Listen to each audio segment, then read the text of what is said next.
नमस्कार मंडळी, रोजच्या जेवणात बनवली आहे मटन बिर्याणी आणि बनवला आहे रायता। आपण ही भाजी बनवून घेतली आहे। भात उकडून घेतलेला आहे। हे डेकोरेशन साठी ना, कांदा आहे आणि काजू।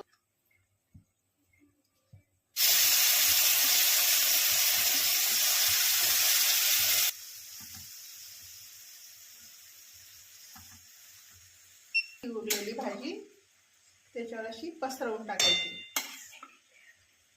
म्हणजे असे लेयर लावून घ्यायचे। एक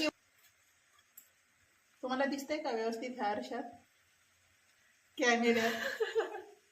कलरचा भात नाही त्याच्यात, कलरचा भात नाही, कलर बिलर नाही टाकत आपण एकदम साधी घरगुती अशी बिर्याणी बनवली आहे। त्याच्यावर आहे ना झाकण ठेवून त्याला दम देऊया।